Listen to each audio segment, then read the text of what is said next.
பட்சிக்கிறவனிடத்திலிருந்து பட்சணம் வருகிறது, உணவு வருகிறது. அவருடைய மாம்சத்தை அவருடைய இரத்தத்தை நீங்க பானம் பண்ணும் பொழுது, அதை நீங்க சாப்பிடும் பொழுது, இயேசுவின் நாமத்தில் சொல்லுகிறேன், கடந்த நாட்கள்ல பிசாசுங்க வாழ்க்கையில் இருந்து எடுத்த சமாதானம், பிசாசுங்க வாழ்க்கையில் இருந்து எடுத்த சந்தோஷம், பிசாசுங்க வாழ்க்கையில் இருந்து திருடின சில உயர்வுகள் எல்லாவற்றையும் 2 மடங்காக கர்த்தர் உங்க வாழ்க்கையில திரும்பவும் தருவார். பிசாசை கொண்டு வந்து கொடுத்துட்டு போயிடுவான். பட்சிக்கிற அக்கினி இறங்கும் போது என்ன நடக்குதுன்னா 2 காரியம் நடக்கும். ஒன்று, தேவனுடைய பிள்ளைகளுக்கு ஃபேவரா அந்த அக்கினி இருக்கிறது. தேவன் பட்சிக்கிற அக்கினியே நான் இல்லைன்னு சொல்லல. ஆனா யாருக்கு அவர் பட்சிக்கிற அக்கினி? எனக்கும் பட்சிக்கிற அக்கினி தான். ஆனா அந்த அக்கினி எனக்கு ஆதரவாக வருகிறது. அதே அக்கினி நம்மை அடிமைப்படுத்தி உபத்திரவப்படுத்த நினைக்கிற அத்தனை பேருக்கும் அல்லது அந்த பிரச்சனைகளுக்கும் எதிராக அதே அக்கினி மாறுகிறது. ஆமே, நம்முடைய வாழ்க்கையை பட்சிக்க வேண்டும் என்று நினைக்கிற எதிரிகளை வைத்தே பாலும் தேனும் ஓடுகிற தேசத்தை, கானான் தேசத்தை கர்த்தர் ஜனங்களை பட்சிக்கிறவர்களை வைத்தே ரெடி பண்ணி கொண்டிருக்கிறார், ஆயத்தம் பண்ணி கொண்டிருக்கிறார். சிலருக்கு அவங்க பாஷையில பேசினாதான் புரியும். இவங்கெல்லாம் கோயிலுக்கு போறாங்க, அவன் நாளைக்கு 3 மாடி வீடு கட்டிருட்டோம், நான் சர்ச்சுக்கு வர்றேன் அப்படின்னு அவன் வீட்டுக்குள்ள பேசியிருப்பான். உங்களுக்கு தெரியாது, 30 மாடியை கட்ட வைப்பார் ஆண்டவர் உங்களை. இதுதான் அது அவனுக்கு புரியுற மொழி, அவனுக்கு புரியுற பாஷை அது. அதனால ஆசீர்வதிக்கப்படுறது தப்புன்னு நினைக்கவே, எப்பவும் தப்புன்னு நினைக்கவே கூடாது.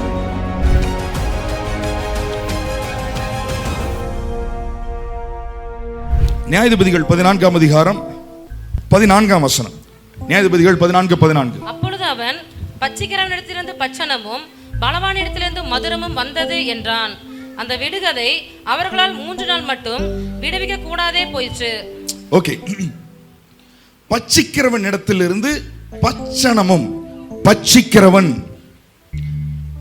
பட்சிக்கிறவன் பட்சிக்கிறவன் பட்சிக்கிறவன் எடுத்துக்கொள்ளுகிறவன், பட்சிக்கிறவன் இடத்திலிருந்து பட்சணம் என்றால் உணவு, ஸ்நாக்ஸ் அப்படின்னு இருக்கு, சிற்றுண்டி, உணவு,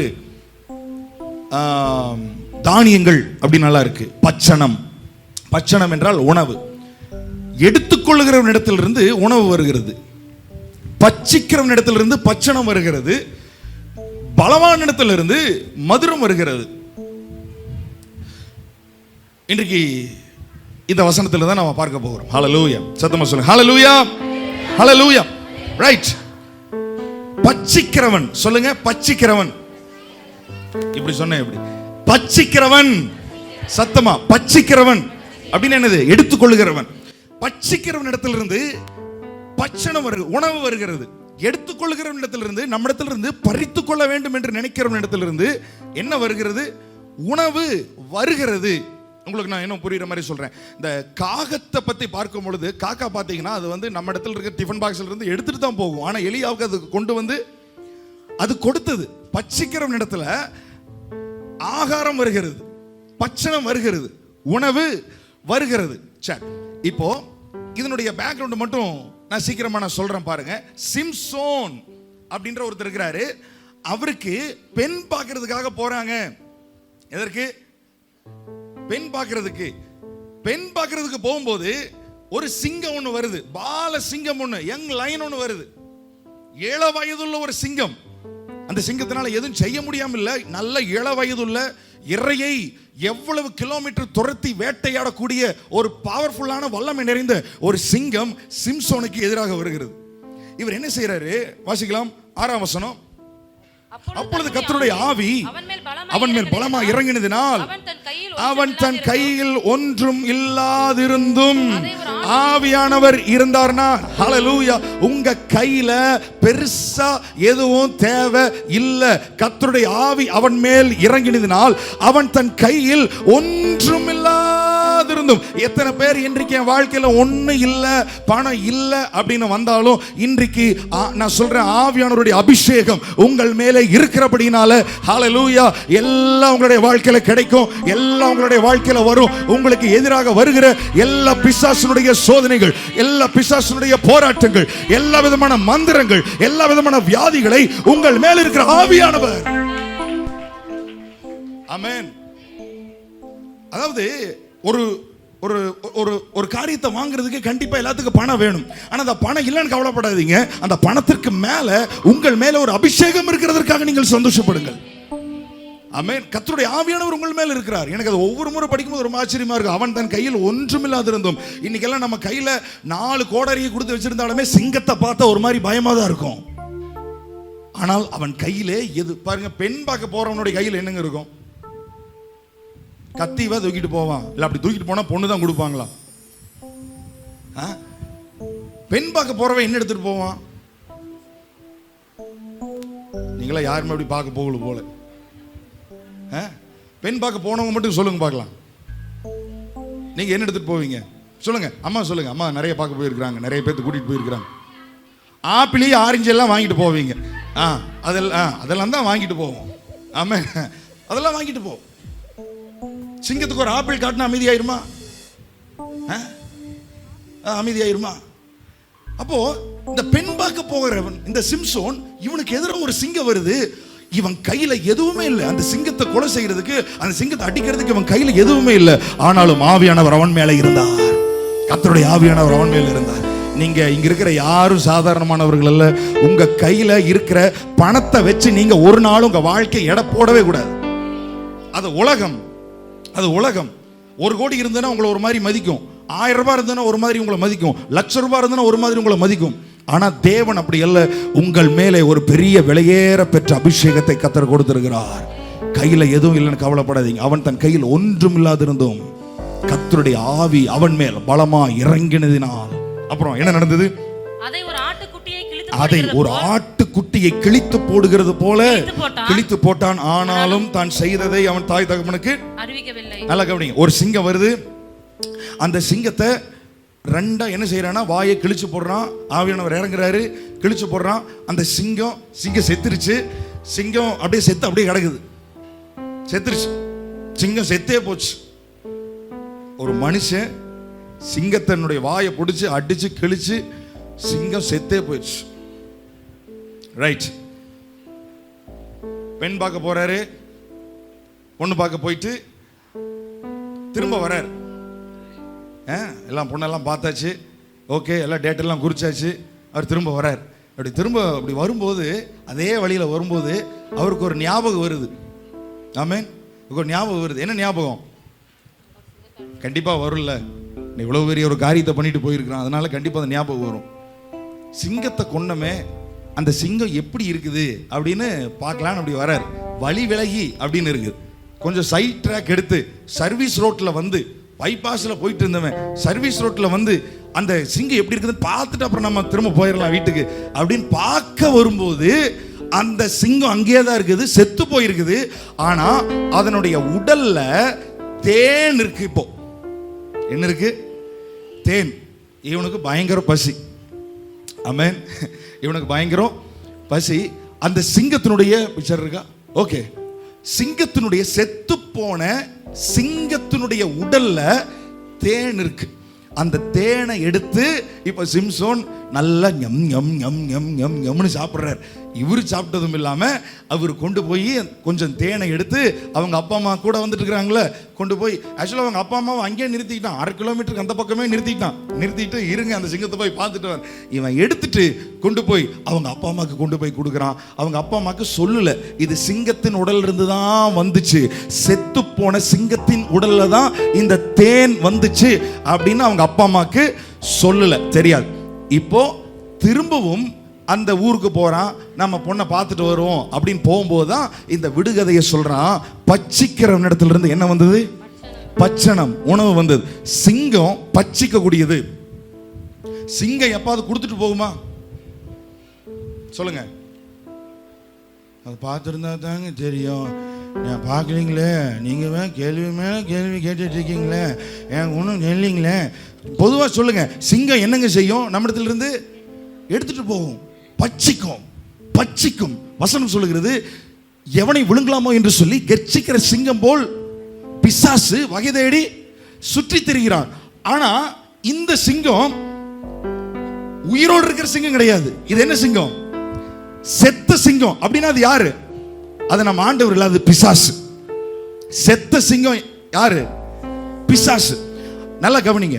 முதல்ல பச்சிக்கிற இடத்துல இருந்து பச்சனமும். ஃபர்ஸ்ட் பிசாசு என்னென்ன விஷயங்களை உங்க வாழ்க்கையில இருந்து எடுத்தானோ, பச்சித்தானோ, அந்த அதே பிசாசு திரும்பவும் உங்க வாழ்க்கையில 7 மடங்கு உங்களுடைய வாழ்க்கையில கொண்டு வந்து கொடுக்க போறான்.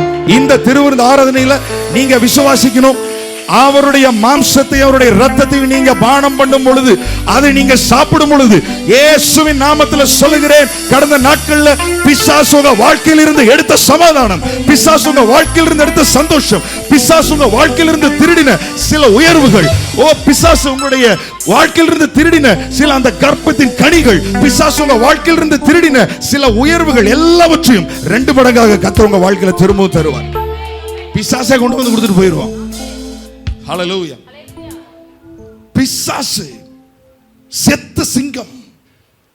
முதலாவது பட்சிக்கிறவன் யாருன்னா பிசாசு. பட்சிக்கிறவன் இடத்திலிருந்து உங்களுக்கு ஆசீர்வாதம். வசனம் சொல்லுது, அந்தகாரத்தில் இருக்கிற பொக்கிஷங்களை நான் உனக்கு கொடுப்பேன், ஒளிப்படத்தில் இருக்கிற புதையல்களை, அந்தகாரத்தினுடைய அதிபதியே பிசாசு, அவன் இடத்தில் இருக்கிற பொக்கிஷங்களை நான் உனக்கு எடுத்து கொடுப்பேன். அங்கிருந்து உனக்கு பொக்கிஷம் வரும். பிசாசு எடுத்த எல்லா ஆசீர்வாதங்களும் நீங்கள் திரும்ப பெற்றுக்கொள்ள போகிறீர்கள். ஆமென் சொல்ற அந்த 10 பேருக்கு மட்டும் நடக்கட்டும் ஆண்டவரே. ஆமென் ஆமென் ஆமென் ஆமென். ஓ எந்தன் தேவனால் நிச்சயம் நான் ஆசீர்வாதம் பெற்றுக்கொள்ளுவேன். உந்தன் வசனம் கைக்கொள்ளுவேன் நான், உந்தன் வழிகளில் நான். எந்தன் தேவனால் நிச்சயம் நான் ஆசீர்வாதம் பெற்றுக்கொள்ளுவேன். உந்தன் வழிகளில் நான். எனக்கு எதிராய் வரும் ஆயுதமெல்லாம் நிர்மூலமாய் போய்விடும். எந்தன் தேவனால் எனக்கு எதிராய் வரும் ஆயுதமெல்லாம் நிர்மூலமாய் போய்விடும். எங்கள் ஆரோக்கியம் தெய்வம் காணாமே, எந்தன் சரீரம் ஆசீர்வதிக்கப்படும். எங்கள் ஆரோக்கியம், எந்தன் சரீரம் ஆசீர்வதிக்கப்படும். நிச்சயம் நான் ஆசீர்வாதம் பெற்றுக்கொள்ளுவேன். நிச்சயம் நான் ஆசீர்வாதம். ஆமென். ஹல்லேலூயா. பிசாசு எடுத்த அத்தனை ஆசீர்வாதங்களையும் கர்த்தர் பிடுங்கி உங்களுடைய கரங்களிலே கொடுப்பார். நீங்க நினைக்கிறீங்க அவன் எடுத்துட்டு போயிட்டான் அப்படின்னு, எடுத்ததை ஒன்றை கூட கர்த்தர் விட மாட்டார். ஒன்றை கூட கர்த்தர் விட மாட்டார். யோபுனுடைய வாழ்க்கையிலிருந்து நான் சொல்றேன். பிசாசு போய் ஆண்டு விட்டு போய் சொல்றான், 7000 ஆடு, 3000 ஒட்டகம், 500 ஏர்மாடு, 500 கழுதைகள், திரளான பணிவிடைக்காரிகள், இத்தனையும் கொடுத்து வச்சிருந்தீங்கன்னா ஒருத்த கரெக்டா கோயிலுக்கு வருவான். ஆண்டவரே, ஒருத்த நல்ல ஸ்தோத்திரம் பண்ணுவான். இதையெல்லாம் நீங்க எடுங்க, அதுக்கப்புறம் அதே வாயில் உங்களை தூஷிக்கிறானா இல்லையான்னு பாருங்க அப்படின்றான். போய் சவால் விடுறான். இதெல்லாம் எடுத்து பாருங்க. இத்தனை ஆசீர்வாதம் கொடுத்து வச்சிருந்தா எல்லாரும் ஆலயத்துக்கு வருவாங்க, உங்களுக்கு ஸ்தோத்திரம் பண்ணுவாங்க. அவன் சொல்றான், ஆண்டவர் சொன்னாரு, இதோ அவன் உன் கையில் இருக்கிறான். வசனம் சொல்லுது, அப்பொழுது பிசாசு ஆண்டவருடைய சந்நிதியிலிருந்து புறப்பட்டு போய் யோபுனுடைய உச்சந்தலை முதல் உள்ளங்கால் பரியந்தம் அவனை வாதித்தான். நல்ல கவனிங்க, பிசாசு 7000 ஆட்டை எடுக்கிறான். கொஞ்சமாவது ஒரு இறக்க வச்சு விட்டுக்கலாம்ல. நல்லா தெரிஞ்சுக்கணும், பிசாசுக்கு இரக்கம் என்பது 0% கூட கிடையாது. உங்க வாழ்க்கையில் இருக்கிற அத்தனையும் 0 உங்களை சூனியமாக்க வேண்டும் என்று நினைக்கிறவன், நான் சொல்றேன், உங்க வாழ்க்கையில அவ எடுத்த ஒண்ணு கூட கர்த்தர் விட மாட்டார். 7000 ஆடு, 3000 ஒட்டு, அத்தனையும் போயிடுச்சு. வெளியில வந்து பார்க்கறான், ஒரு ஈ கூட கிடையாது அவனுக்கு, ஒன்று கூட கிடையாது. பாதங்களை நெய்யிலே கழுவிக்கொண்டு வீட்டுக்குள்ளே போகிறவன் வீடு இடிஞ்சு விழுந்து 10 பிள்ளைங்க செத்து போயிட்டாங்க. எதுவுமே கிடையாது அவன் வாழ்க்கையில. ஆனா பிசாசுக்கு அன்னைக்கு தெரியல, இவங்கிட்ட இருந்து நம்ம என்னென்னலாம் எடுக்கிறோமோ எல்லாம் திரும்ப 2 மடங்கா நம்ம கிட்ட இருந்து பிடுங்கி ஆண்டவர் கொடுக்க போறாருன்னு அன்னைக்கு பிசாசுக்கு தெரியல. ஆமென். யோபு 42ஆம் அதிகாரத்துல வசனம் சொல்லுது, அவன் சொல்றான், தேவரீர் நீர் சகலத்தையும் செய்ய வல்லவர், நீர் செய்ய நினைத்தது ஒரு நாளும். அப்ப ஆண்டவர் என்ன செஞ்சாரு? நீர் செய்ய நினைத்தது ஒரு நாளும் தடை. ஆண்டவர் என்ன பண்ணாருன்னா, பிசாசு எடுத்து வச்சிருந்தான் பாருங்க 7000. ஏன்னா கரெக்டா அந்த கால்குலேஷன் கரெக்டா இருக்கு. ஆமென். 2 மடங்கு இப்போ அவங்க ஆண்டவர் சொல்லியிருப்பார், நீ என்ன பண்ணுவியோ தெரியாது, இங்கிருந்து எடுத்தீங்கள அதே மாதிரி நீ வேற எங்க போய் எடுப்பேன்னு எனக்கு தெரியாது. எடுத்து 14,000 ஆட்டை கொண்டு வந்து இங்க வச்சிடணும். எத்தனை? 14,000 ஆடு. எத்தனை பேர் இன்னைக்கு விசுவாசிக்கிறீங்க? ஹல்லேலூயா. பிசாசு எடுத்த சில காரியங்களை ஆண்டவர் அவங்ககிட்டயே சொல்லி கமாண்ட் பண்ணி ஒழுங்கா கொண்டு வந்து, நீ எடுத்தது கொண்டு வந்து வைக்க கூடாது, அதோட சேர்த்து இன்னொரு மடங்கு போட்டு கொண்டு வந்து இந்த இடத்துல வைக்கணும், இந்த இடத்துல வைக்கணும். ஆமென். நான் என்ன நினைக்கிறேன்னா, வேதாமத்தில் கிடையாது, பட் இது என்னுடைய ஒரு இது, ஏன்னா கால்குலேஷன் கரெக்டா இருக்குது. 2 மடங்கு. அப்போ 2 மடங்குன்றது கரெக்டா யாருக்கு தான் தெரியும்? எடுத்தவனுக்கு தான் தெரியும். ஆமென். 2 மடங்கா? அப்போ 7,000னா எத்தனை ஆட்டை கொண்டு வந்து வைக்கணும்? 14,000 ஆடு. முன்னாடி தெரியாம போச்சே, தெரிஞ்சிருந்துன்னா எடுத்திருக்க மாட்டேனே.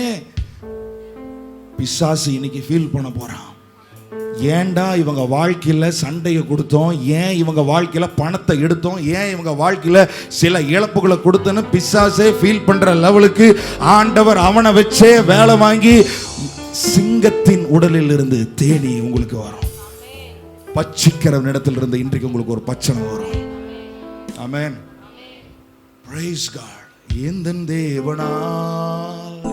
தேவனால் நிச்சயம் நான் ஆசீர்வாதம் பெற்றுக்கொள்ளுவேன்.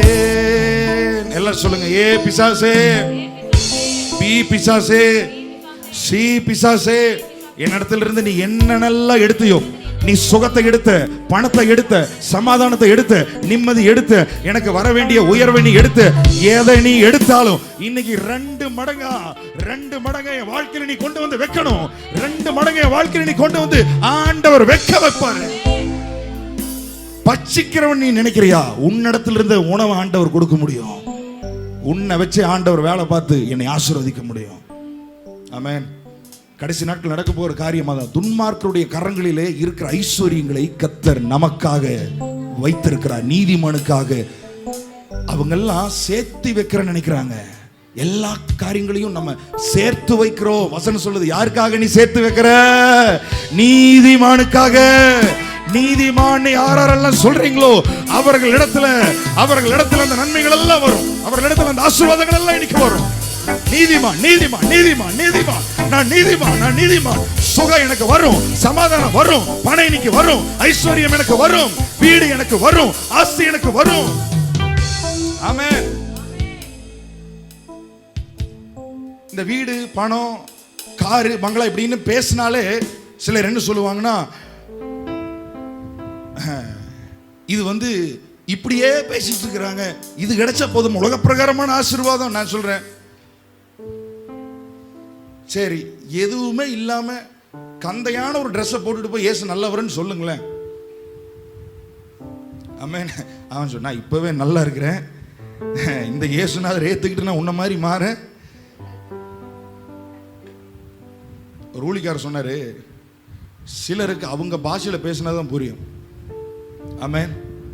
சிலருக்கு அவங்க பாஷையில பேசினதுதான் புரியும். அந்த மொழியில கர்த்தர் உங்களை ஆசீர்வதிப்பார். ஆமென்.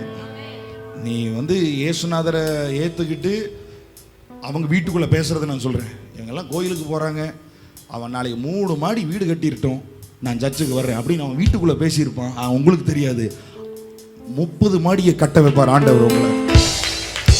இதுதான் அது அவனுக்கு புரியுற மொழி, அவனுக்கு புரியுற பாஷை அது. ஆமென். அப்படியே பார்த்துட்டு 3 தான் நினைச்சேன், 30 கட்டி இருக்கிறேன்னு சொல்லி இங்க உள்ள வரலான்னு நினைக்கிறேன், சாஷ்டாங்கமா விழுந்துருவான். ஏன்னா அவங்களுக்கு புரியுற பாஷை தான் அது. ஆமென். அதனால ஆசீர்வதிக்கப்படுறது தப்புன்னு நினைக்கவே, எப்பவும் தப்புன்னு நினைக்கவே கூடாது. நீங்க நல்லா இருக்கணும், நல்லா இருந்துட்டு போய் சொல்லணும், இயேசு நல்லவர். ஹல்லேலூயா. நல்லா இருந்தாதான் சொல்லணும்னு சொல்லல, இப்பவே நீங்க சொல்லுங்க. ஆனா அதை நீங்க மறுக்க கூடாது. உங்களுக்கு வருகிற ஆசீர்வாதத்தை நீங்க வேண்டாம்னு சொல்லக்கூடாது. ஆசீர்வாதத்தை நீங்க விரும்பாம போனீங்கன்னா அது பாட்டுக்கு தூரமா போயிட்டே இருக்கும். 30 இயர்ஸ்ல 40 இயர்ஸ்ல உங்களுக்கு வர வேண்டிய ஆசீர்வாதம் நீங்க விரும்பாமே இருந்தீங்கன்னா 80 இயர்ஸ்க்கு போயிடும். அப்புறம் அப்ப நீங்க விரும்பி 85வது வருஷத்துல சாக போற நேரத்துல தான் ஒரு வீட்டை கட்டுவோம் நாம. அப்புறம் பயமா இருக்குது இல்ல? ஆமென். விரும்பி இருங்க. ஆமா, நல்லா இருக்கணும்னு நினைச்சிருங்க. நான் நல்லா இருக்கணும், இயேசுவை ஏத்துக்கிட்டா ஒருத்தர் எப்படிடா இருப்பாங்க அப்படின்னு நீங்க முதல்ல வாழ்ந்து காமிக்கணும். நம்மளே அப்படின்னு இயேசு நல்லவர் அப்படின்னு தெரியுது, நல்லா தெரியுது அவர் நல்லவர் அப்படின்னு. உதாரணத்துக்கு நான் சொல்றேன், உங்களுக்கு புரியுறதுக்காக நான் சொல்றேன். உங்க வியாதி முதல் மாறணும்னு நம்புங்க. உங்கள் வியாதிகளை சுமந்து கொண்டு அதே சிலுவையில் தான் உங்கள் தரித்திரத்தையும் இயேசு சுமந்து இருக்கிறார். அதே சிலுவையில் தான் உங்க பாவத்தையும் சுமந்து இருக்கிறார். ஹல்லேலூயா. பாவத்திலிருந்து வெளியில வந்து வெற்றியான ஒரு வாழ்க்கை அவனுக்கு முன்னாடி வாழ்ந்து காமிச்சு இயேசு நல்லவர்னு நம்ம சொல்லணும். சாபத்திலிருந்து வெளியில வந்து ஆபிரகாமின் ஆசீர்வாதங்களை சுமந்து கொண்டு போய் சொல்லணும், இயேசு நல்லவர். ஆமென். ஹல்லேலூயா, ஹல்லேலூயா. நான் இந்த பிச்சை எடுக்க வரும் பொழுதெல்லாம் அவங்களுக்கு வந்து 50 ரூபா கொடுப்பேன், 100 ரூபா கொடுப்பேன், சில நேரத்தில் 100 ருபீஸ் கொடுப்பேன். ஆமென். ஹோட்டலில் நமக்கு சர்வ் பண்ண வர்றவங்க, இலை எடுக்கிறவங்க எல்லாத்துக்கும் காசு கொடுப்பேன். அது சில நேரத்தில் பில்லை விட அதிகமாக இருந்திருக்குது. ஆமென். டிஃபன் சாப்பிட்டுட்டு 150 ரூபா பில்லாக இருக்கும். ஆனால் அவங்களுக்கு கொடுத்தது 100 ரூபா, 150 ரூபா, 200 ரூபா. 2-3 பேர் இலை எடுக்க வந்தாங்கன்னா எல்லாத்துக்கும் 50 ரூபா அப்படி கொடுக்கறது. எதுக்கு? 100 ரூபா கொடுத்தா சார் அப்படின்னு பார்ப்பான், இயேசு நல்லவர். ஆமென். அவங்களை இயேசு பக்கமாக திருப்புறதுக்கு 100 ரூபாய் இல்லை, என் கையில் காசு மட்டும் இருந்ததுன்னா 10,000 ரூபாய் கூட நான் அவனுக்கு எடுத்து கொடுப்பேன். Amen, amen. Praise God. So என்ன சொல்ல வரேன்னா, நீங்க ஆசீர்வதிக்கப்படக்கூடாது அப்படின்னெல்லாம் வந்து நினைக்கவே கூடாது. அப்படின்னா பிசாசுக்கு ரொம்ப சந்தோஷம், அவனுக்கு வேலையே இல்லை, வேலையே இல்லை. இன்றைக்கு நீங்க காம்ப்ரமைஸ் ஆகவே கூடாது. எதெல்லாம் எடுத்தியோ சொல்லுங்க, சொல்லுங்க. பிசாசு, பிசாசு, இன்னைக்கு நான் கட்டளை போடுறேன், என் கட்டளைக்கு தூதர்களே கீழ்ப்படுகிறாங்க. இப்படி சொன்னா அவன் வரவே மாட்டான், காதல் கூட ஏறாது, அவன் அங்கேயும் இங்கேயும் வருவான். நல்லா சத்தமா சொல்லு, என் கட்டளைக்கு தூதர்களே கீழ்ப்படுகிறாங்க. நீ எல்லாம் ஒண்ணுமே இல்லை, ஒழுங்கா என்னென்னலாம் எடுத்தியோ என் வாழ்க்கையில 2 மடங்கு இன்னைக்கே கொண்டு வந்து வச்சிரு, இன்னைக்கே கொண்டு வந்து வச்சிரு, இன்னைக்கே கொண்டு வந்து வச்சிரு. இது என் மூலமாக உனக்கு சொல்லப்படுகிற ஆண்டவனின் கட்டளை.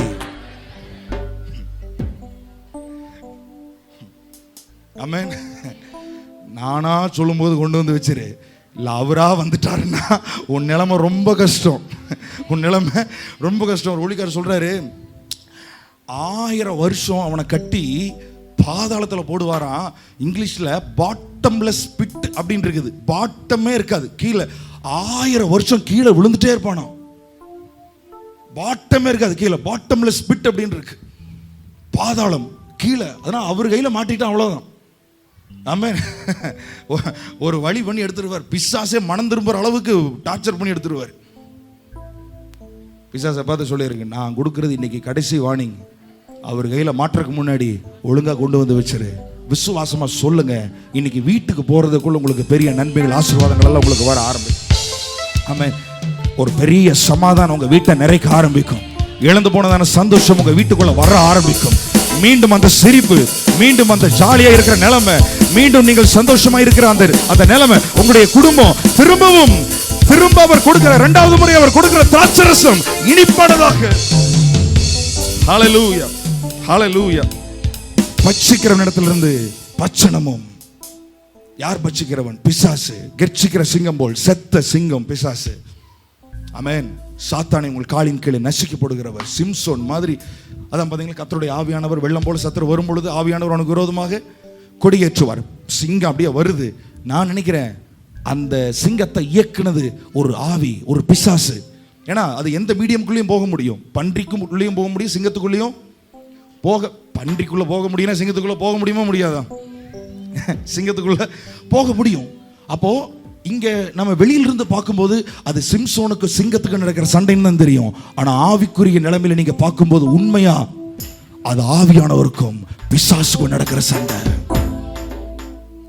ஆவியானவருக்கும் பிசாசுக்கும் நடக்கிற சண்டை. நீங்க நினைக்கிறீங்க நீங்க தான் போராட்டத்தோட போராடிட்டு இருக்கிறீங்க.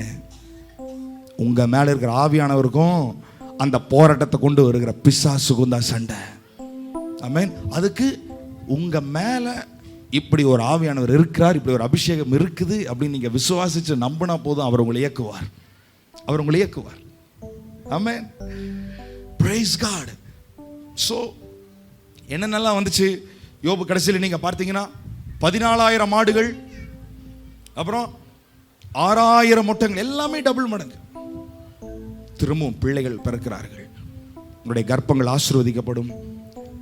அந்த கர்ப்பத்தில் ஆண்டவர் ஒரு குழந்தையை வைப்பார்.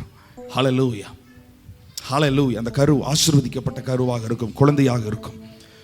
Price God, thank you Jesus. உங்களுக்கு வர வேண்டிய நன்மைகள் எல்லாம் உங்களுக்கு வராதபடி இதுவரைக்கும் தடுத்து வச்சுட்டு இருந்தான். உங்கள் பிள்ளைகளுக்கு வர வேண்டியதான நன்மைகளாக இருந்தாலும் சரி, ஆசீர்வாதங்களாக இருந்தாலும் சரி, எல்லாமே தடைபட்டு இருந்தது. உங்களுக்கு தெரியாது, அதை பிசாசு தான் தடுத்தான்னு உங்களுக்கு தெரியாது. ஆனால் என்ன நல்லா தடுத்தான் அவனுக்கு நல்லா தெரியும். அத்தனை கொண்டு வந்து வச்சிருவான், அத்தனை கொண்டு வந்து உங்கள் வாழ்க்கையில் வைக்க போகிறோம். ஆமென். உங்கள் பிள்ளைகளுக்கு ஒருவேளை திருமணம் நடக்கலை அப்படின்னு சொல்லி நீங்கள் கவலைப்பட்டு கொண்டிருந்தால், அவனுக்கு தெரியும் இவங்களுக்கு வர வேண்டிய நல்ல நல்ல மாப்பிள்ளையை நம்ம தாண்டா தடுத்தோம் அப்படின்னு அவனுக்கு நல்லா தெரியும். அதை விட ஏன்னா இப்போ இனி அவங்கள கொண்டு வர முடியாது. ஏன்னா அது ஆண்டவருடைய பிரின்சிபல் கிடையாது, கோட்பாடு கிடையாது. லேட்டானதுக்காக சந்தோஷப்படுங்க. ஏன்னா அவங்ககிட்ட இருந்தே இனிமேல் கொண்டு வருவார் பாருங்க ஆண்டவர். ஹல்லேலூயா, ஆமென், ஆமென், பிரைஸ் காட். நிறைய இருக்க போகுது இனிமேல் உங்களுடைய ஆசீர்வாதம். குவான்டிட்டியில் நிறைய இருக்க போகுது. ஒரு கார் கிடைச்சா போதுன்னு சொல்லி நீங்க நம்பிட்டு இருக்கிறீங்க. ஆண்டவர் முதல்ல ஒரு 3 காராவது நிறுத்துறதுக்கு ஒரு இடம் கொடுக்க போறாரு. உங்களுக்கு இடத்தை கொடுத்து உங்களை ஆசீர்வதிப்பார், இடத்தை கொடுத்து உங்களை ஆசீர்வதிப்பார். ஹல்லேலூயா, ஹல்லேலூயா. தீர்க்க தரிசனமாக சில ஆமென் காரியங்களை நான் சொல்றேன். இந்த வருஷத்துக்குள்ள கார் வாங்குவீங்க, இந்த வருஷத்துக்குள்ள நீங்க வாங்குவீங்க. ஆமென், ஆமென். இந்த வருஷத்துக்குள்ள, இந்த இயர்க்குள்ள நம்ம வாங்குறோம். ஹல்லேலூயா, பிரைஸ் காட், ஸ்தோத்திரம். இந்த வருஷத்துக்குள்ள வீட்டை கட்ட போறோம், இல்ல வீட்டை வாங்க போறோம். ஆமென். ஒன்றை கட்டி முடிச்சு பிரதிஷ்டை பண்ணுவோம், இல்லைன்னா வீட்டை என்ன செய்ய போறோம், வாங்க போறோம். ஆமா, விடக்கூடாது. இன்னைக்கு விடவே கூடாது, இன்றைக்கு விடவே கூடாது. ஏன்னா இத்தனையா எடுத்து இவ்வளோ நாள் வச்சிருக்கிறோம். நம்மளும் அதை கேட்டுட்டு சரி சரி சரி பரவாயில்ல இனிமேல் பார்த்துக்கலாம் அப்படின்னு நம்ம போயிட்டே இருக்கிறோம். விட்டதை யார் வாங்குறது? இன்னைக்கு நம்ம முடிக்க போறோம். ஆண்டவர் சொல்றாரு, ஒரு வாக்குத்தத்த வசனம் அழகா சொல்லுது, வெட்டுக்கிளிகளும் பச்சை புழுக்களும், இதெல்லாம் பிசாசனுடைய சில காரியங்கள். வெட்டுக்கிளிகளும் பச்சை புழுக்களும் பச்சித்த வருஷங்களுக்கு 2 தனியான பலனை நான் உங்களுக்கு திரும்ப கொடுப்பேன். வெட்டுக்கிளி பச்சித்ததை நான் சும்மா விட்டுருவேன் நினைக்கிறியா? நீ கஷ்டப்படும் பொழுது அந்த வெட்டுக்கிளி பச்சித்ததை உனக்கு நான் 2 மடங்கு திரும்ப தருவேன். பிசாசு எடுத்ததை 2 மடங்கு திரும்ப தருவேன். கெச்சிக்கிற சிங்கம் போல உன்னை சுற்றி சுற்றி சுற்றி உன் குடும்பத்தை சுற்றி சுற்றி வந்து சும்மா நல்லா இருக்கிற நேரத்தில் சமாதானத்தை திருடிட்டு போயிருக்கிறான், சந்தோஷத்தை திருடிட்டு போயிருக்கிறான், பிள்ளைகளுடைய வாழ்க்கையில் நிம்மதியை திருடிட்டு போயிருக்கிறான், உன் வேலையை திருடிட்டு போயிருக்கிறான். அத்தனையை நான் திரும்ப தருவேன். 2 மடங்கு நான் திரும்ப தருவேன். உங்களுடைய உயர்வுகள் 2 மடங்காக இருக்கும். உங்களுக்கு வருகிற ஆசீர்வாதங்கள் 2 மடங்காக இருக்கும். உங்களுக்கு வருகிற ஐஸ்வர்யங்கள் 2 மடங்காக இருக்கும். ஹல்லேலூயா, ஹல்லேலூயா, ஹல்லேலூயா, ஆமென்.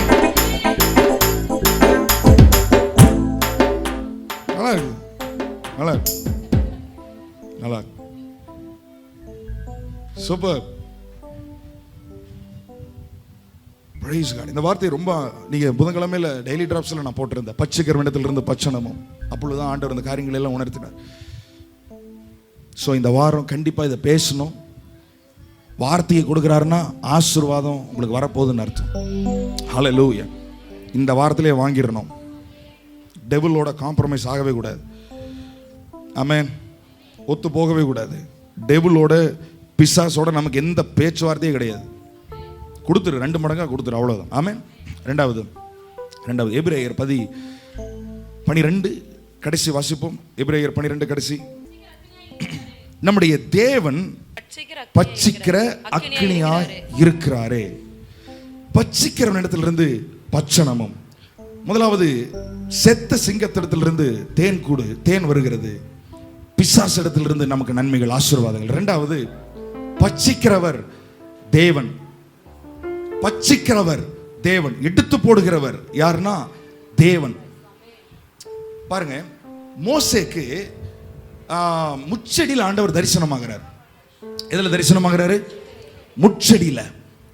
பிசாசு பட்சிக்கும் போதே இத்தனை ப்ராப்ளம்னா தேவனுடைய பட்சிக்கிற அக்னி எப்படி இருக்கும் பாருங்க. அந்த அக்னி எங்க இறங்கி வருது? ஒரு முச்செடிக்குள்ள இறங்கி வருகிறது. யாத்திராகமம் 3 அதிகாரம் 2. அங்கே கர்த்தருடைய தூதனானவர் ஒரு முட்செடி நடுவில் இருந்து உண்டான அக்கினி ஜுவாலையில் நின்று அவனுக்கு தரிசனமானார். அதாவது நீங்களும் நான் நினைக்கிற மாதிரி ஒரு செடி வந்து சும்மா இப்படி எரிஞ்சிட்டு இருந்தது அக்கினியில், அப்படி கிடையாது. அக்கினி ஜுவால் என்றது அப்படியே பரலோகத்திலிருந்து ஒரு அக்கினி அப்படியே வரும், அந்த இடம் ஃபுல்லா அப்படியே எல்லோ இஷா மாதிரி அக்கினி ஜுவாலையா அப்படியே எரியும். ஒரு முள்ளு செடி. அப்பொழுது அவன் உற்று பார்த்தான், முட்செடி அக்கினியால் ஜுவாலித்து எரிந்தும். இதுதான் தேவனுடைய பச்சைக்கிற அக்கினி சொல்றேன். ஜுவாலித்து எரிந்தும் அது வெந்து போகாமல் இருந்தது. ஆமென். அதாவது பிசாசு பச்சைக்கிறவனா மாறினா சில நேரங்கள் நமக்கு சில நஷ்டங்கள் வருது.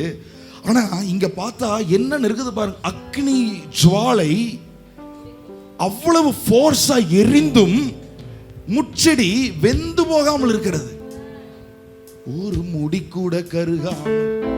சரி, ரைட். இப்போ என்ன நடக்குது அடுத்தது வாசிங்க, அதான் முக்கியம். இந்த முட்செடி வெந்து போகாது இருக்கிறது என்ன? இந்த முட்செடி வெந்து போகாமல் இருக்கிறது என்ன? நான் கிட்ட போய் அப்படின்னா மோசேக்கு அங்கே ஆண்டவர் ஒரு சத்தியத்தை காண்பிக்கிறாரு. நான் ஜுவாலிக்கிற அக்னியாக இறங்கி வர்றது உன்னை போட்டு தள்ளுறதுக்காக நான் வர்றதில்ல. நான் எப்படி அக்னி ஜுவாலையா இறங்கி வந்தோம் இந்த முச்செடி வேகாமல் இருக்கிறதோ, அதே போல நான் உன் வாழ்க்கையில அக்னி ஜுவாலையாக பச்சைக்கிற அக்னியாக இறங்கி வந்தாலும் உன் வாழ்க்கையில ஒரு முடி கூட கருகாது. மாறாக என்னென்னலாம் உன் வாழ்க்கையில எதிர்மறையாக இருக்கிறதோ. அடுத்தது வாசிங்க, 2-3 வசனங்களை காமிக்க போறேன். ஏன் அக்னி ஜுவாலையா பச்சைக்கிற அக்னி இறங்கி வர்றாரு? வெந்து போகாது இருக்கிறது என்ன? வெந்து போகாது இருக்கிறது என்ன? நான் கிட்ட போய் இந்த அற்புத காட்சியை பார்ப்பேன் என்றான். கிட்ட போய் இந்த அற்புத காட்சியை என்ன அற்புத காட்சி? இப்ப என்ன அற்புத காட்சி? அக்னி ஜுவாலை எரியுது, ஆனா வெந்து போகல. இது தேவனுடைய அக்னி, இது தேவனுடைய அக்னி. ரைட். இப்போ 6ஆம் வசனத்திலிருந்து பின்பு நான் ஆபிரகாமின் தேவனும் ஈசாக்கின் தேவனும் யாக்கோபின் தேவனுமாகிய அக்னிக்குள் இருந்து, பச்சிக்கிற அக்னிக்குள் இருந்து, அக்னி ஜுவாலையா எரிந்து கொண்டிருக்கிற அந்த அக்னிக்கு நடுவுல இருந்து ஒரு சத்தம் வருது. நான் ஆபிரகாமின் தேவனும் ஈசாக்கின் தேவனும் யாக்கோபின் தேவனுமாகிய உன் பிதாக்களுடைய தேவனாய் இருக்கிறேன் என்றார். மோசே தேவனை நோக்கி பயந்ததினால் தன் முகத்தை மூடிக்கொண்டான். அப்பொழுது கர்த்தர் எகிப்தில் இருக்கிற என் ஜனத்தின் உபத்திரவத்தை நான் பார்த்து, எகிப்தில் இருக்கிற இதெல்லாம் அக்னிக்கு நடுவுல இருந்து வருது. எகிப்தில் இருக்கிற என் ஜனத்தின் உபத்திரவத்தை நான் பார்த்து ஆலோட்டிகளின் நிமித்தம் அவர்கள் இடுகிற கூக்குரலை கேட்டேன். அவர்கள் படுகிற வேதனைகளையும் அறிந்திருக்கிறேன். அவர்களை எகிப்தியரின் கைக்கு விடுதலையாக்கவும் அவர்களை அந்த தேசத்திலிருந்து நீக்கி நலமும் விசாலமுமான தேசத்திலே கொண்டு போய் சேர்க்கவும் இறங்கினேன். அக்னியா இறங்கினேன், அக்னி ஜுவாலையாய் நான் இறங்கினேன். ஆமென். ஆண்டவர் பச்சிக்கிற அக்னியா இருக்கிறவர் இறங்கும் போது, பச்சிக்கிற அக்னி இறங்கும் போது என்ன நடக்குதுன்னா 2 காரியம் நடக்கும். ஒன்று, அந்த அக்னி தேவனுடைய பிள்ளைகளுக்கு ஃபேவரா அந்த அக்னி இருக்கிறது. ஆமென். இயேசுவை ஏற்றுக்கொண்ட தேவனுடைய பிள்ளைகளுக்கு ஃபேவர் அந்த அக்னி மாறுகிறது. அதே அக்னி நம்மை அடிமைப்படுத்தி உபத்திரவப்படுத்த நினைக்கிற அத்தனை பேருக்கும் அல்லது அந்த பிரச்சனைகளுக்கும் எதிராக அதே அக்னி மாறுகிறது. ஆமென். அதனாலதான் மோசேவெல்லாம் பார்த்தீங்கன்னா சீனாய் மலையில அவ்வளவு பயங்கரமா அவர் அக்னியில இறங்கினாலும் அவர் பயம் இல்லாம ஊரே 30 லட்சம் பேரும் அங்க நின்றுட்டு இருந்தாலும் 3000 அடிக்கு அந்த பக்கம் நின்றுட்டு இருந்தாலும் இவர் ஒருத்தர் தைரியமா மலை மேல ஏறி போனதுக்கு காரணம் இந்த அக்னி பத்தி எனக்கு நல்லா தெரியும். இந்த அக்னி என்னை அழிக்கிறதுக்கு இல்ல, இந்த அக்னி அவங்களை அழிக்கிறதுக்கு எனக்கு ஃபேவரா வந்த அக்னி. ஆமென். அந்த அக்னியில அவர் சேதமாகவே கிடையாது. பச்சிக்கிற அந்த அக்னியில் இருந்து, அதே பச்சிக்கிற அக்னி தான். ஆனா யாரை பச்சிக்கிறதுன்றது நல்லா தெரியணும். எதற்காக அவர் இறங்கி இருக்கிறார்? அதே அக்னியிலிருந்து உங்களை விடுதலையாக்குகிற ஒரு சத்தம் அதிலிருந்து வருகிறது. ஆமென். இப்போ மோசே சொல்லும்போது என்ன சொல்றாருன்னா, உபாகமம் 4:12 அந்த அக்னி நடுவில் இருந்து கர்த்தர் உங்களோட பேசினார். வார்த்தைகளின் சத்தத்தை நீங்கள் கேட்டீர்கள். அந்த சத்தத்தை நீங்கள் கேட்டதை அன்றி ஒரு ரூபத்தையும் காணவில்லை. ஒரு ரூபத்தை நீங்கள் காணவில்லை. அக்னி நடுவில் இருந்து அவர் பேசினார். 32ஆம் வசனம். அதிலே 32. தேவன் மனுஷனை பூமியிலே சிருஷ்டித்த நாள் முதல் உனக்கு முன் இருந்த பூர்வ நாட்களில் வானத்தின் ஒரு முனை தொடங்கி அதன் மறுமுனை மட்டுமுள்ள எவ்விடத்தில் ஆகிலும் இப்படிப்பட்ட பெரிய இப்படி ஒரு காரியம் உன்னிடத்துல நடந்திருக்குதா? இப்படி ஒரு அதிசயம் நடந்திருக்கிறதா? அக்கினி கேள்விப்பட்டதுண்டோ? அக்கினியின் நடுவில் இருந்து பேசுகிற தேவனுடைய சத்தத்தை நீ கேட்டது போல யாதொரு ஜனமாவது கேட்டு உயிரோடு இருந்தது உண்டோ? நல்லா தெரியுதா? ஆண்டவர் அக்கினி நடுவில் இருந்து பேசும்போது நம்ம உயிரோடு இருக்கிற அவங்களாம் செத்து போறாங்கன்னா, அப்ப கர்த்தருடைய அக்கினி நமக்கு ஆதரவாக வருகிறது, நம்முடைய சத்துருக்களுக்கு இன்றைக்கு எதிராக வருகிறது. தேவன் பட்சிக்கிற அக்கினியே நான் இல்லைன்னு சொல்லல. ஆனா யாருக்கு அவர் பட்சிக்கிற அக்கினி? எனக்கும் பட்சிக்கிற அக்கினி தான். ஆனா அந்த அக்கினி எனக்கு ஆதரவாக வருகிறது. என்ன எனக்கு சப்போர்ட்டா வருது? என்னை பட்சித்து கொண்டிருக்கிற அத்தனையும் பட்சித்து போடுகிற அக்கினியாக அவர் இறங்கி வருகிறார். Praise God. நான் என் தேவன் பட்சிக்கிற அக்கினியா இருக்கிறதுக்காக நான் ரொம்ப ரொம்ப ரொம்ப சந்தோஷப்படுறேன். ஏன்னா என் வாழ்க்கையில் அவ்வளவு கடினமான காரியங்கள் பட்சிக்கப்பட வேண்டியது இருக்கிறது. ஆமென். உங்க வாழ்க்கையில தீர்க்க முடியாத பிரச்சனைகள் இருக்கிறது, தீர்க்க முடியாத கடன் இருக்கிறது. எவ்வளவோ பிரயாசப்பட்டு மாறாதபடி சில பிரச்சனைகள் எல்லாம் சும்மா அப்படியே கல்லு மாதிரி அப்படியே இருக்கிறது. ஆண்டவருடைய பட்சிக்கிற அக்கினி ஒரு முறை இறங்கி வந்தது. எலியாவுடைய பலிபீடத்துல கல்லுகளை எல்லாம் சாப்பிட்டுருச்சுன்னு வாசிக்கிறோம். ஆமென். அது வாசிங்க. எனக்கு அந்த வசனம் ரொம்ப பிடிக்கும். 1 ராஜாக்கள் 18ஆம் அதிகாரம். வாசிங்க. அப்பொழுது கர்த்தரிடத்திலிருந்து அக்கினி இறங்கி அந்த சர்வாங்க தகன பலியையும் விறகுகளையும் கற்களையும் மண்ணையும் பட்சித்து வாய்க்காலில் இருந்த தண்ணீரையும் நக்கி போட்டது. வாவ். விறகு கல்லு அத்தனையும் பச்சு. நல்லா கவனிங்க. நான் கேட்கிறேன், இந்த அக்கினி எலியாவை ஏதாவது பண்ணுச்சா? எலியாவுக்கு ஃபேவரா வந்துச்சு. ஏன்னா அவன் கேட்டான், ஆண்டவரே நீங்க அக்கினினால இறங்குனாதான் இவங்களாம் நம்புவாங்க. சோ கர்த்தரிடத்திலிருந்து வருகிற இது பட்சிக்கிற அக்கினி தானே. ஆமென். கல்லையே பட்சித்து போடுகிற அக்கினி யாருக்கு உதவியா, யாருக்கு சப்போர்ட்டா வருது? எலியாவுக்கு சப்போர்ட்டா வருது. பாகால் தீர்க்கதரிசிகளுக்கு ஆப்போசிட்டா வருது. ஆமென். ஆமென். ஹல்லேலூயா. இரண்டாவது, பட்சிக்கிற அக்கினியா இருக்கிற தேவன். பட்சிக்கிறவனிடத்திலிருந்து பட்சணமும். அவர் பட்சிக்கிற அக்கினி தான். ஆனா வசனம் சொல்லு, அவரிடத்திலிருந்து தான் நன்மையான ஈவும் பூர்ணமான எந்த வரமும் அதே பட்சிக்கிற அக்கினியின் இடத்திலிருந்து உங்களுக்கு வரும்.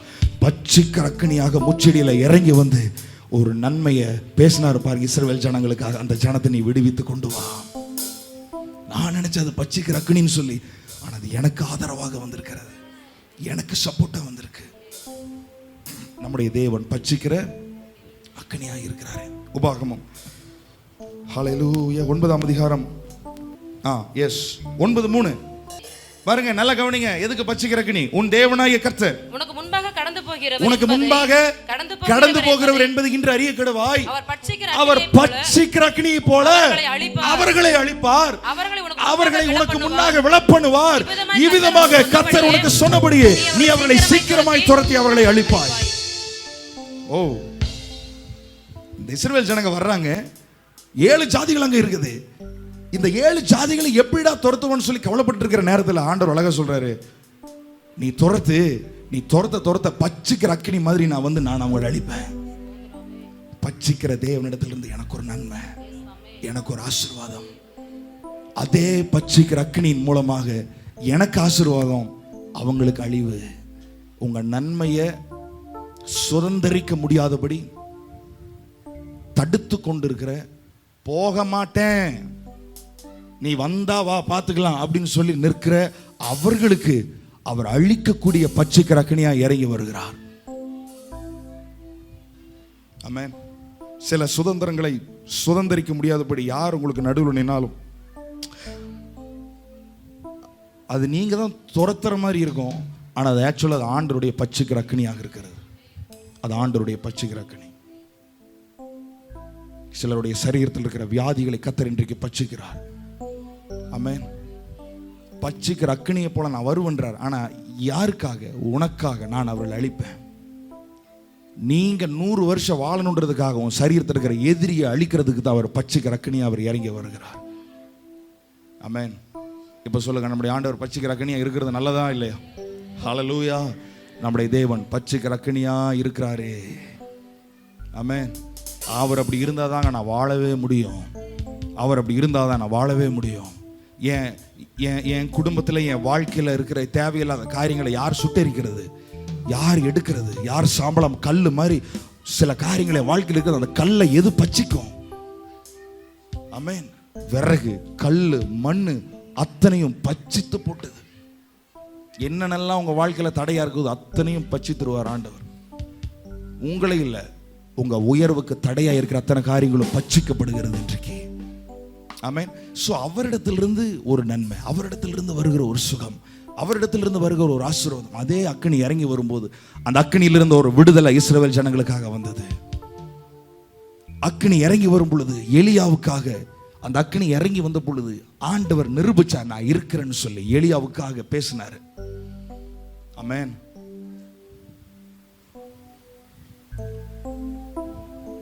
ஹல்லேலூயா, ஹல்லேலூயா. Praise God, praise God. பல வருஷமா பல மாதங்களாக மாறாத காரியங்கள் எல்லாம், சிலதெல்லாம் பார்த்தீங்கன்னா அக்கினினால தான் அழிக்க முடியும். சில காரியங்கள்லாம் தீயினால தான் அழிக்க முடியும். தீயை வச்சா தான் அதெல்லாம் சாகும். ஆமென். ஏதாவது ஒன்று சொல்லுங்க பார்க்கலாம். நல்ல வெளிப்பாடு உள்ளவங்க சொல்லுங்க பார்க்கலாம். சாதாரணமாக நீங்கள் என்ன பண்ணாலும் சாகாது அது. தீயில போட்டால் தான் சாகும். தீயில எரிச்சாதான் சாகும். சிறுபாம்பு, சிறுபாம்பு, அட்டை, நத்தையா, அட்டை, ஓகே, இந்த மிருக ஜீவன்கள் எல்லாம்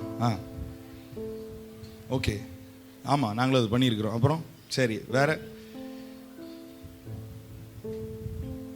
சரி நானே சொல்லிடுறேன். அதாவது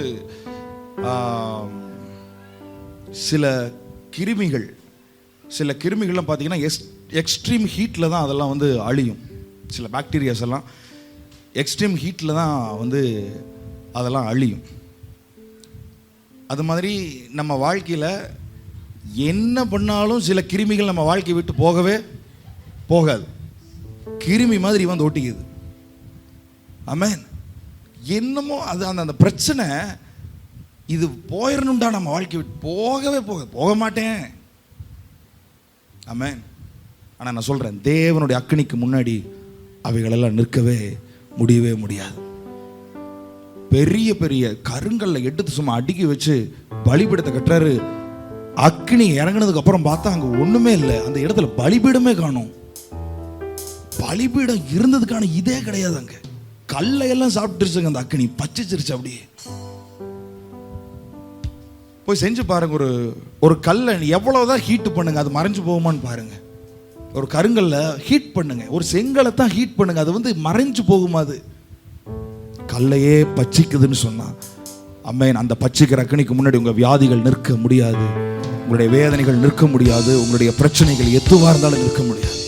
இன்றைக்கு விசுவாசிங்க. ஆமென். ஹல்லேலூயா. இந்த தேவனால் நிச்சயம் நான் ஆசீர்வாதம் பெற்றுக்கொள்ளுவேன். மூணாவது, கடைசி நான் சொல்லி முடிக்கிறேன். பச்சிக்கிற மனிதர்கள். மூன்றாவது, ஃபர்ஸ்ட் பிசாசு, இரண்டாவது பச்சிக்கிற தேவன், மூன்றாவது பச்சிக்கிற மனிதர்கள். வாசிக்கலாம். என்னாகமம் 13. என்னாகமம் 13:32. நாங்கள் போய் சுற்றி பார்த்து வந்த அந்த தேசம் தன் குடிகளை பட்சிக்கிற தேசம். அந்த நாங்கள் அதிலே கண்ட ஜனங்கள். அப்ப யார் அங்க இருக்கிறான்? அந்த ஜனங்கள் தங்கள் குடிகளை பட்சிக்கிற தேசம். சில ஆட்கள் இருப்பாங்க பாருங்க, எரிச்சிருவாங்க நம்மள, கிட்டேயே போக முடியாது. பச்சிக்கிற அக்கினி மாதிரி இருப்பாங்க.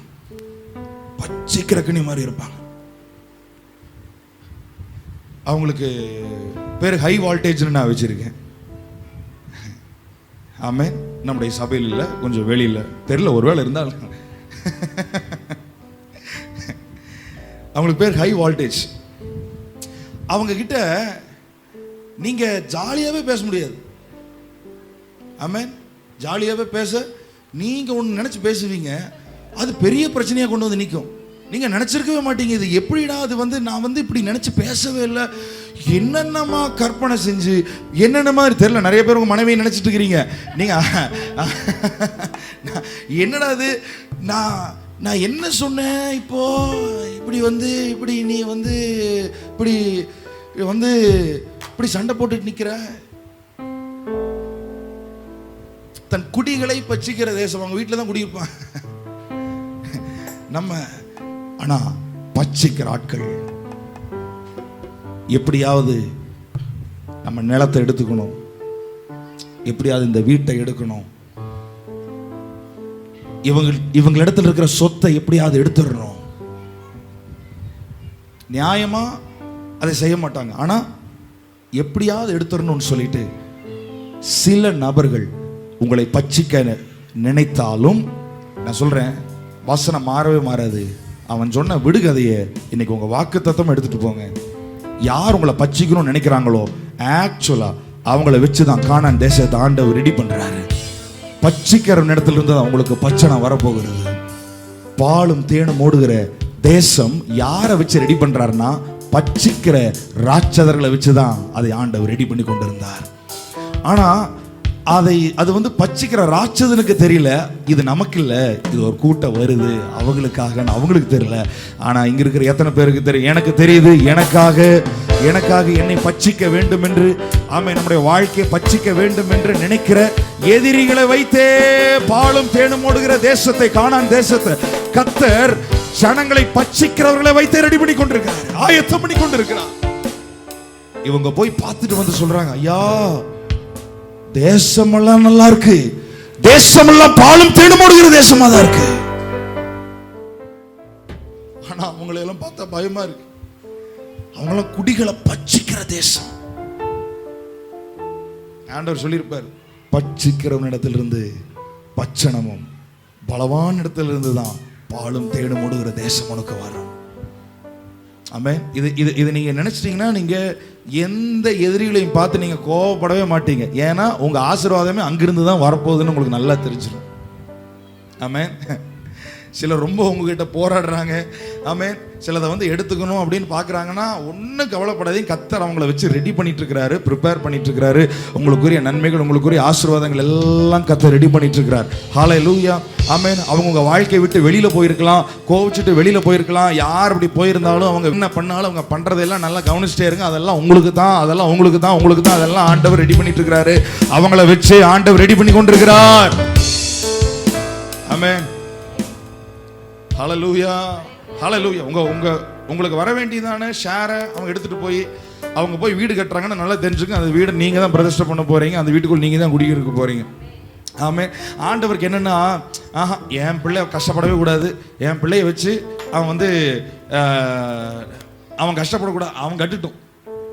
என் பிள்ளையை விட்டுட்டு போனான்ல, அதனால அவன் வீடு கட்டுட்டும், அவன் வந்து எல்லா தோட்டத்தை வாங்கட்டும், காடை வாங்கட்டும், அதெல்லாம் பண்படுத்தட்டும், பாலும் தேனும் ஓடுற தேசமா மாத்திரட்டும். அதுக்கப்புறம் நான் என் பிள்ளையை கொண்டு வந்துடுறேன் உள்ளுக்குள்ள. ஆமென். நீங்க விசுவாசிக்கிறீங்களா? ஹல்லேலூயா. வேதத்தில் நிறைய எக்ஸாம்பிள்ஸ் இருக்கு, நிறைய காரியங்கள் இருக்கிறது. மனிதர்களை வைத்து, சத்துருக்களை வைத்து ஆண்டவர் ஆயத்தம் பண்ணின பதவிகளை ஆண்டவர் தம்முடைய பிள்ளைகளுக்காக கொடுத்தார். ஆயத்தம் பண்ணின ஆசீர்வாதங்களை தேவன் அவர்களுக்காக கொடுத்தார். ஸோ உங்களை விட உங்களுடைய எதிரிகள் வந்து ரொம்ப பெருசாக தான் இருப்பாங்க. ஏன்னா அப்பதான் அவங்க உண்டாக்குற ஆசீர்வாதம் வந்து ரொம்ப பெருசா இருக்கும். பச்சிக்கிறவனத்திலிருந்து பச்சனம். ஒரு முறை தாவீது சவுலுக்கு பயந்து போறாரு. சவுலுக்கு பயந்து ஓடும்போது ஒரு ஆசரிப்பு கூடாரம் வருது. ஆசரிப்பு கூடாரத்தில் இருக்கிற அந்த பிரதான ஆசாரியன்ட்ட கேட்குறாரு, ஐயா இங்கே ஏதாவது பட்டயம் இருக்குதா, ஏதாவது கத்தி இருக்குதான்னு கேட்குறாரு. அப்போ அவன் சொல்கிறான், பிரதான ஆசாரியன்னு சொல்கிறாரு, நீர் 7 பள்ளத்தாக்கிலே கோலியாத்தை வெட்டின பட்டயம் ஒன்று இருக்கிறது, அது கோலியாத்தின் பட்டயம் அப்படின்றான். பச்சிக்கிற இடத்துல இருந்து பச்சனமும் கோலியாத்தினுடைய பட்டயம் இருக்குது. தாவீது சொல்றாரு, அதை எனக்கு தாரும், அது போதும் அப்படின்றான். யார்கிட்ட இருந்து வந்தது? அதாவது இவன் நினைச்சான், நீங்க நினைக்கிறீங்க கோலியாத்து இவ்வளவு பெரிய அது உங்களுக்கு தான். 100 பவுன் யாராவது மாட்டிட்டு உங்களுக்கு முன்னாடி போனாங்கன்னா நீங்க எடுத்துக்கிறது இல்லை. ஆமென். நீங்க எடுத்துட்டு அது எனக்கு தான் அப்படின்னு சொல்லக்கூடாது. ஹல்லேலூயா, ஹல்லேலூயா. நான் ஏதாவது எனக்கு முன்னாடி நல்ல கார் போச்சுன்னு சொல்லுவான், இல்லை நமக்கு தான். ஆமென். அது எனக்கு பாஸ்டம்மா சொல்லி கொடுத்தது. சும்மா எந்த காரை பார்த்தாலும் அப்படின்னு பார்த்துட்டு இருக்காதையா, அதெல்லாம் நமக்கு தான் வரப்போகுது. ஏன்னா நான் முன்னாடி அப்படி தான் பண்ணிட்டு இருப்பேன். ஏதாவது முன்னாடி இங்கே பாரு அப்படின்னு கூப்பிட்டு சொல்லிகிட்டே இருப்பேன். இங்கே பாரு, இங்கே பாரு, இங்கே பாரு, 50 லட்சம் ரூபா கார் தெரியுமா இது? இங்கே பாரு, இது 1,10,00,000 தெரியுமா இது அப்படின்னு. அவளுக்கு அது ஒரு பெரிய மேட்டராகவே இருக்காது. நான் நினைப்பேன், என்னடா அது ஒரு எக்ஸைட்மெண்ட்டு ஒன்று கூட கிடையாது, எதுவுமே இல்லை அப்படின்னு. ஏன் என்ன விஷயம் அப்படின்னு ஒரு நாள் கேட்டால் சொல்கிறான், அதெல்லாம் நமக்கு அவன் வாங்கியிருக்கிறத யாருக்காக தான் வாங்கியிருக்கிறான். உனக்கு எதுக்கு பேப்பர் ஒர்க்கு, அதெல்லாம் நான் முடிக்கிறேன். ஆமென். பச்சிக்கிறவன் இடத்திலிருந்து பச்சனவன் யாரெல்லாம் அப்படி. ஒருவேளை நான் சொல்றேன், பிசினஸ்மேன் ஒருவேளை மற்றவர்களை ஏமாற்றணும், ஏமாற்றி மற்றவர்களிடத்திலிருந்து பிடுங்கி, ஏழைகளிடத்திலிருந்து பிடுங்கி தங்களுடைய வாழ்க்கை நன்மைக்காக அப்படியெல்லாம் செய்கிறாங்களோ, அவங்கள கவனிச்சுட்டே இருங்க. அந்த ஆசீர்வாதங்கள் எல்லாம் உங்கள் வாழ்க்கையில் கண்டிப்பாக வந்து சேர்ந்துடும். உங்கள் வாழ்க்கையில் கண்டிப்பாக வந்து சேர்ந்துடும். அது அவங்க வாழ்க்கையில் நிலை நிற்கவே இருக்காது. வசனம் தெளிவாக சொல்லுது, துன்மார்க்கனுடைய ஆசீர்வாதம் நீதிமானுக்காக சேர்த்து வைக்கப்பட்டிருக்கிறது. ஆமென். துன்மார்க்கனுடைய ஆசீர்வாதம், துன்மார்க்க வழியில் போய் சம்பாரிச்ச ஆசீர்வாதம் எல்லாம் அவங்க வீட்டில் நிற்காது. அதெல்லாம் நமக்காக தான் கர்த்தர் வைத்திருக்கிறார். நீதிமானுக்காக, நீதிமானுக்காக. பச்சிக்க வந்த கோலியாத்தின் இடத்திலிருந்து பட்டயம் ஒரு நாள் தாவீதை காப்பாற்றினது. சவுலுடைய பட்டயத்துக்கு அதே பட்டயம் காப்பாற்றினது. எஸ். சோ நான் சொல்ல வந்த விஷயம், உங்களை விட உங்களுடைய எதிரிகள் ரொம்ப பெருசாக இருப்பாங்க, பலமுள்ளவர்களாக இருப்பார்கள், சுப்ரீம் கோர்ட் ஜட்ஜு வரைக்கும் தெரிஞ்சவங்களா இருப்பாங்க. ஆமா. ஆனா உங்களுக்கு நம்ம கவுன்சிலர் கூட தெரியாது, நம்ம வார்டு மெம்பரே யாருன்னு தெரியாது. அந்த மாதிரி உட்காந்துட்டு தோத்திரமாண்டவரே அப்படின்னு இருக்கும். சின்ன பையன் 17 வயசு தாவீது. கோலியாத்து சவுல் சொல்றான், டேய் சின்ன வயசுல இருந்து ஜிம்முக்கு போய் 8 பேக்ஸ் வச்சுட்டு வந்தவன்டா அவன்லாம். கேள்விப்பட்டிருக்கீங்களா? ஆமா. 6 பேக் இல்ல 8 பேக் வச்சுட்டு வந்திருக்கிறான் அவன். ஏன்னா அவன் ஹைட்டு, அதனால நான் விசுவாசிக்கிறேன் 16 பேக்க கூட இருக்கலாம் அவனுக்கு. நல்ல ஹைட், இந்த மேலே சீலிங் வரைக்கும் இதற்கு மேலே இருப்பான். ராட்சதன், ராட்சதன் வரும்போது எல்லாரும் பயந்துட்டு இருந்தாங்க. தாவீதுக்கு மட்டும்தான் தெரியும், அதான் வச்சிருக்கிற பட்டயம் எனக்கு வரப்போகுது, அந்த பட்டயம் தான்டா, அதுதான்டா அது எனக்கு வரப்போகுது அப்படின்னு நினைச்சிட்டு போனான். அவன் தன் கையில் ஒன்றுமில்லாது இருந்தான். அவன் பட்டயத்தை எடுத்து என்னமோ இவன் கொண்டு போன மாதிரி அவன் தலையை வெட்டுறான். ஆமென். ஹல்லேலூயா. உங்களை பச்சிக்க வர்றாங்கன்னு நினைக்கிறீங்களா? கிடையாது. அவங்க இடத்துல இருக்கிற நன்மைகள் எல்லாம் உங்களை வந்து சேரும். அவங்க இடத்துல இருக்கிற நன்மைகள் எல்லாம் உங்களை வந்து சேரும். அதை வாசிக்கும் போது ரொம்ப ஆச்சரியமா இருந்துச்சு. கோலியாத்தினுடைய பட்டயம் இங்கே இருக்கிறது, அது எனக்கு தாரும், அது எனக்கு போதும் அப்படின்றார். கோலியாத்து உங்களை கொல்ல வந்தவன், ஆமா அவன் பட்டை எனக்கு வந்துடும், எனக்கு தெரியும். ஆனா அவன் க்ளோஸ் ஆயிட்டான். ஸோ கோலியாத்து வந்ததனுடைய பாயிண்ட்டே என்னன்னா, ஒரு நாள் சவுல் வருவான், அந்த சவுலுக்கு எதிராக இந்த பட்டயம் உனக்கு தேவைப்படும், அதனால அந்த பட்டயத்தை உனக்கு கொடுக்கணும். அதனால கோலியாத்தே கிளம்பு கிளம்பு கிளம்பு கிளம்பு, பட்டயத்தை கொண்டு போய் எங்க கொடுத்துட்டு வந்துரு. ஒழுங்கா சொல்லியிருப்பாரு, இவன் கொடுத்துருக்க மாட்டான். ஆமென். அதனால ஒரு கல்லை போடு, இந்தா தூக்கிக்கோ, அந்த கத்தி எடுத்துக்கோ, இந்த கத்தி எடுத்துட்டு போய் பத்திரமா வச்சிரு.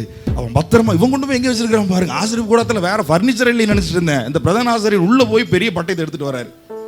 ஆசரிப்பு கூடாரத்துக்குள்ள போய் ஒரு பட்டயத்தை எடுத்துட்டு வரார். கோலியாத்தினுடைய பட்டயம் இங்கே இருக்கிறது, அதுக்கும் ஆண்டவர் சரி சரின்னு வச்சிருக்கிறாரு பாருங்க. என் ஆசரிப்பு கூடாரத்துக்குள்ள எதுக்குடா கொண்டு வந்தேன்? என் பிள்ளைக்காக எதிரி இடத்துல இருந்து நான் வாங்கி கொடுத்துருக்கிறேன். அதையும் ஆலயத்துக்குள்ள என் வீட்டுக்குள்ள அது பத்திரமா இருக்கட்டும், அது அமைதியா இருக்கட்டும். என் பிள்ளை இந்த வழியில கிராஸ் ஆகும், அவனுக்கு கொடுக்கணும் இந்த பட்டயம். ஹல்லேலூயா. எழுந்து நிற்போமா? எல்லாரும் எழுந்து நிற்போம். பச்சிக்கிறவன் இடத்துல இருந்து உங்களுக்கு பச்சனம் இந்த நாளில் வரும்.